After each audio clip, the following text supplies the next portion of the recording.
తిరుపతి తొక్కిసలాట ఘటనపై మాజీ మంత్రి రోజా స్పందించారు. ప్రభుత్వ వైఫల్యం వల్లే ఈ ఘటన జరిగిందని ఆరోపించారు. టీటీడీ చరిత్రలో ఇలాంటి ఘటన జరగలేదని తెలిపారు. తొక్కిసలాట ఘటనలో 6 చనిపోవడం బాధాకరమని ఆవేదన వ్యక్తం చేశారు.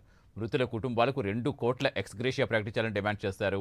అలాగే క్షతగాత్రులకు 25 లక్షలు ఇవ్వాలన్నారు. బాధ్యులపై క్రిమినల్ కేసులు పెట్టాలని రోజా డిమాండ్ చేశారు.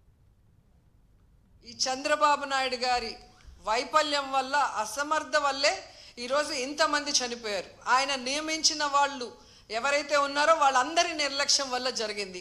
సో వెంటనే ఈ ఎఫ్ఐఆర్లు మార్చి తప్పు చేసిన వాళ్ళ మీద క్రిమినల్ కేసులు పెట్టాలి.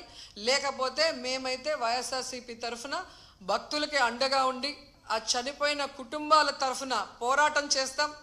వాళ్ళకి కూడా ఎక్స్గ్రేషియా ఒక్కొక్కరికి మరి డబ్బులు 1 కోటి నుంచి 2 కోట్ల దాకా ఇవ్వాల్సిన అవసరం ఉంది. ఎందుకంటే మీ వల్లే వాళ్ళు చనిపోయారు, వాళ్ళ నిర్లక్ష్యం వల్ల కాదు. అలాగే గాయాలైన వాళ్ళకి 25 లక్షల రూపాయలు కూడా ఇవ్వాలని డిమాండ్ చేస్తూ, నిజంగా తిరుపతి అమ్మాయిగా నాకు నిజంగా చాలా బాధేస్తుంది.